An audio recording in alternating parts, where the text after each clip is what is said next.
A mulher passa por diversas transformações hormonais ao longo da vida. O fim da capacidade reprodutiva, ou seja, quando ela deixa de menstruar naturalmente, se chama menopausa. Sobre este assunto, nós vamos conversar com a enfermeira, professora e enfermeira do curso de enfermagem da Unipar, professora Andréia. Olá, tudo bem, professora? Tudo bem. Bom, professora, o que acontece no corpo feminino nesse período, no período da menopausa? Acontece muitas mudanças hormonais, eu sempre explico para os alunos que parece com a adolescência. Na adolescência, os hormônios estão se multiplicando no corpo, né? E na menopausa, eles também começam a ter muitas alterações e dar alguns sintomas nas mulheres, que é quando o corpo está deixando de produzir alguns desses hormônios, né? E tem como prever esse período? É o chamado climatério, né? A menopausa é a última menstruação. O climatério é o período que que antecede a menopausa. Tem mulheres que com 45, 46 anos já começam a sentir alguns sintomas. Algumas mulheres demoram um pouco mais, né? A prevenir fazendo tratamento, fazendo acompanhamento médico. Agora, prever quando vai ocorrer a menopausa, isso não tem como. A gente sabe que as mulheres vão chegar na menopausa por volta dos 50 anos. Algumas um pouco antes, algumas um pouco depois, mas a média é 50 anos. Isso depende do que, essa faixa etária, esse período? Depende do próprio corpo da mulher. Do mesmo jeito que nós temos mulheres que têm a primeira menstruação por volta dos 13 anos, algumas mulheres têm a primeira menstruação bem mais cedo, com 10, 11 anos, outra mais tarde. Isso vai depender da menopausa. As mulheres que menstruaram muito cedo também há uma chance de ter menopausa mais cedo.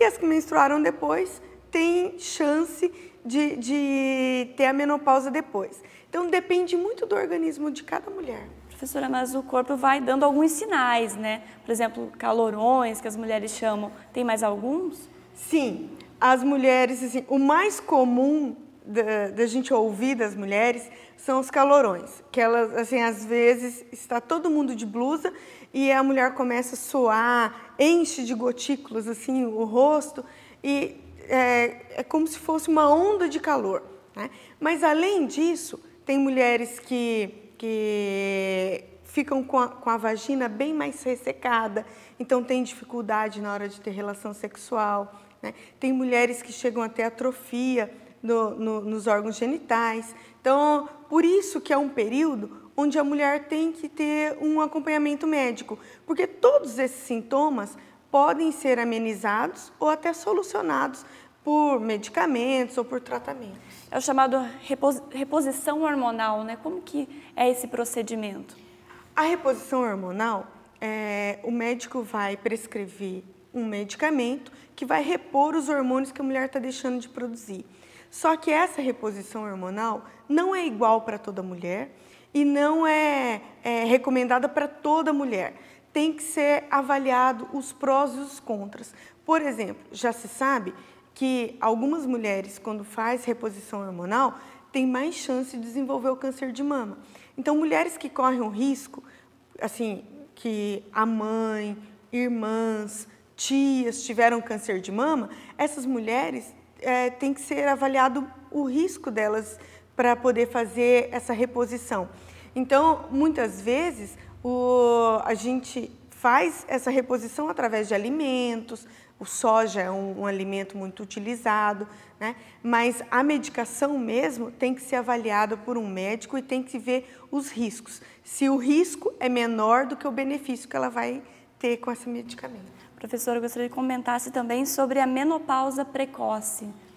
Algumas mulheres podem começar a sentir esses sintomas bem antes do que o normal. O normal é que isso aconteça por volta dos 50 anos. Tem mulheres que acontece isso por volta dos 35, 40. Então, o que tem que fazer? Tem que ir ao médico, porque esses casos tem que tomar medicamento, tem que fazer um tratamento para poder melhorar a qualidade de vida dessa mulher, né? A vida sexual dela, pele, cabelo, tudo isso vai interferir. Então, a mulher fazendo o tratamento pode ter amenizado todos os sintomas. Obrigada, professora, pela participação e pelas informações. E no próximo programa você acompanha o último assunto da série Saúde Feminina. Nós vamos tratar sobre anticoncepcionais. Até lá!